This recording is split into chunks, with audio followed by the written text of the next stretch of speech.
In the creation account given in chapter 1 of Genesis, at regular stages, God declares that the products of his creation were good.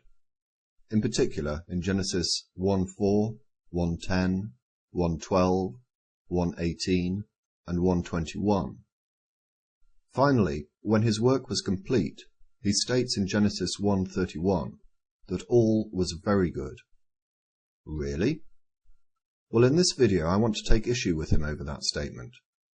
In my view, God's creation was far from very good.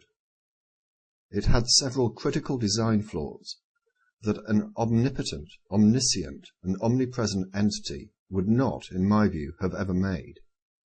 You may consider that it is somewhat presumptuous of me to make such a bold statement, but not only do I think I can prove it, I believe that God knew it himself. We don't have to go much further into Genesis before things start going wrong. Genesis 2:17 reads as follows: But of the tree of knowledge of good and evil thou shalt not eat of it, for in the day that thou eatest of it thou shalt surely die. Let's leave aside for now the fact that we know that Adam and Eve did eat of the tree of knowledge, and they didn't die that day. My first problem is this: what was the tree doing there in the first place? Why did he put it there? Why did he put fruit on it?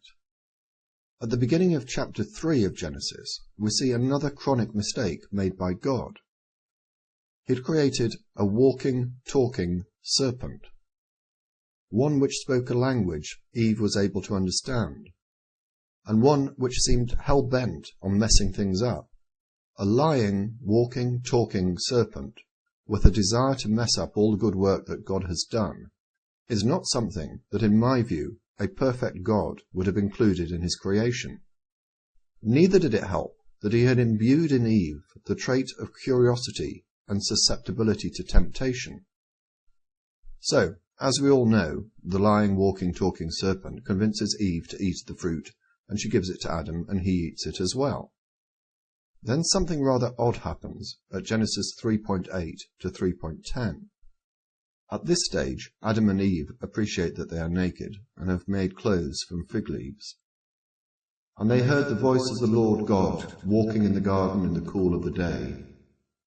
And Adam and his wife hid themselves from the presence of the Lord God amongst the trees of the garden. And the Lord God called unto Adam, and said unto him, Where art thou? And he said, I heard thy voice in the garden, and I was afraid, because I was naked, and I hid myself. I find this absolutely extraordinary. An omnipresent God can't find Adam, even though he knows he's somewhere in the Garden of Eden. So next time you're threatened that God is watching everything you do, just bear in mind that he seemed unable to find one person in a garden. So how he's meant to keep tracks on over 6 billion people is quite beyond me. We must also consider that it appears that God thinks that the perfect state for a human to be in is nudity. Does this mean that heaven, being perfect, will have all its occupants naked?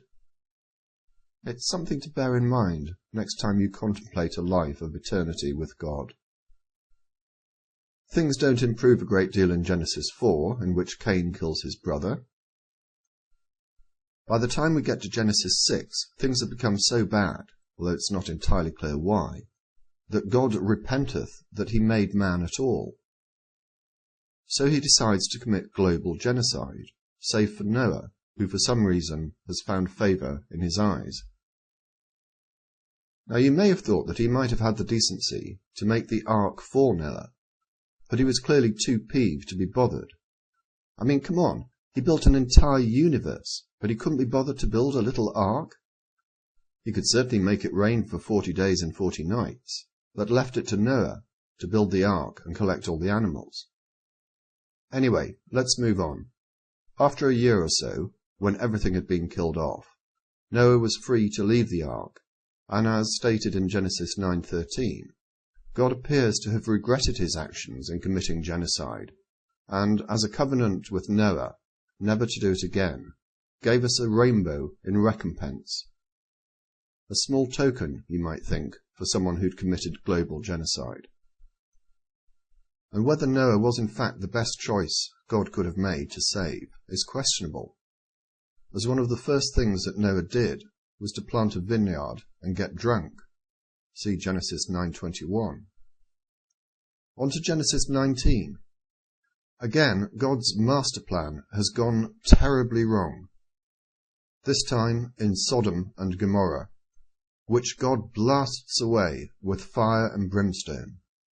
He has the decency to save Lot, although even God can't stop himself turning Lot's wife into a pillar of salt for the crime of looking back at the cities as they were being destroyed. However, he didn't deem it fit to intervene when Lot's daughters got Lot drunk and committed incest with him. In Genesis 22, we get the appalling story of Abraham being prepared to kill his son Isaac at God's request. So, before we are even out of the first book of the Bible, God's very good creation has messed up several times, as has God's attempt at rectifying the situation, a situation which I maintain he was the architect of. He has committed global genocide, he has destroyed Sodom and Gomorrah, and he's killed a few others along the way too. Time prohibits me from going into all the deaths committed by God, or at God's command, but you can find it at this website, Dwindling in Unbelief. Over 2.3 million, not including the flood or Sodom and Gomorrah, were killed either by God or at his command. God's next attempt to clear up the mess that he had made appears to be by sending Jesus, his son, down to earth. Was God himself too embarrassed to turn up? In any event, Jesus did little to improve the position, and before I get inundated with comments that God has changed between the Old Testament and the New Testament, I challenge you to find one convincing passage or passages that refer to God changing his mind or his heart, and also you'd have to explain away Matthew 5:17, and explain it away such that it overcomes the comments in this book, in which the primacy of the Gospel of Matthew is persuasively argued. Finally, you would imagine that if God could get one thing right, it would be the creation of angels. But apparently not. He even messed up there when he created Lucifer. It really is a shabby record for an almighty and perfect being. There are other matters that make me think that God's perfect creation was far from perfect. Firstly, if he created the universe, what a shocking waste of space!